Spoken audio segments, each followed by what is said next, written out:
नमस्कार दोस्तों, Radhika Hindi short hand में आप सभी का स्वागत है।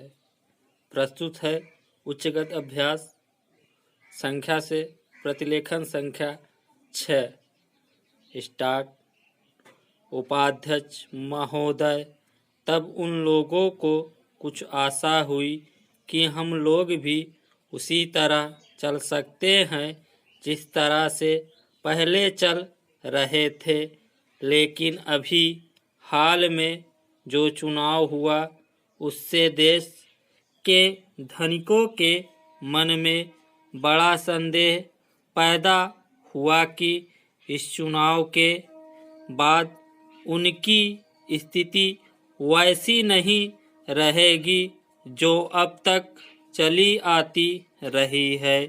गरीबों और अमीरों के बीच में अब तक जो बहुत बड़ा अंतर चला आ रहा था उसको अब तेजी से दूर करने का प्रयत्न किया जाएगा। श्रीमान, मैं आपको बहुत आभारी हूँ जो आपने सदन में चालू वर्ष के बजट पर अपने विचार प्रकट करने का अवसर दिया है। मैं इस बजट का समर्थन करना चाहता हूँ।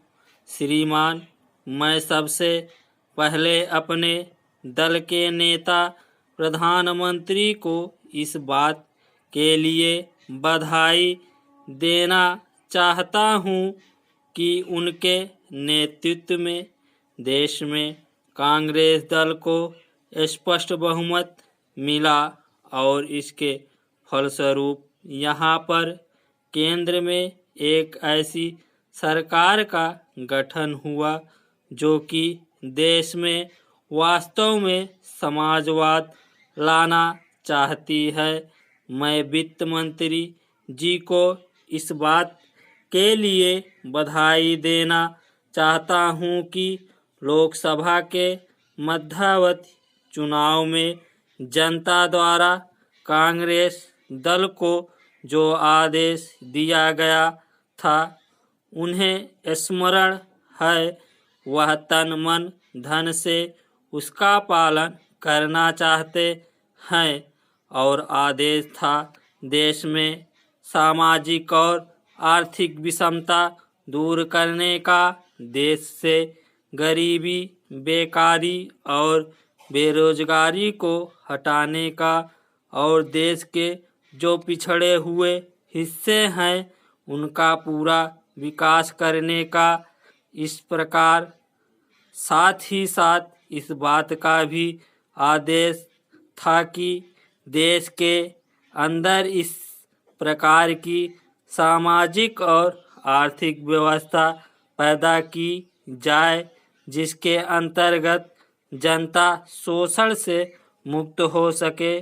श्रीमान, यह ठीक है कि देश में कृषि के क्षेत्र में उत्पादन में वृद्धि हुई है, परंतु इसके साथ ही साथ यह भी दृष्टि में रखना चाहिए कि लागत में भी पूरी वृद्धि हुई है।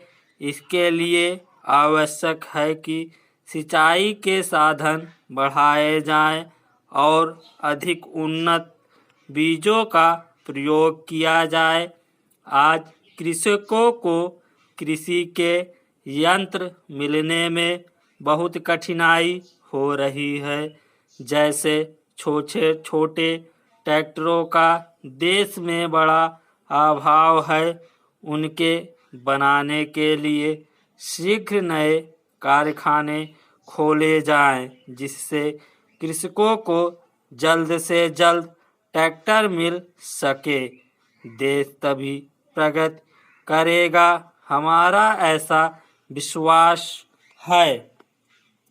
अध्यक्ष महोदय, 10वीं पंचवर्षीय योजना पर विचार करते समय सदन के दोनों पक्षों के सदस्यों ने जो महत्वपूर्ण प्रश्न उठाए हैं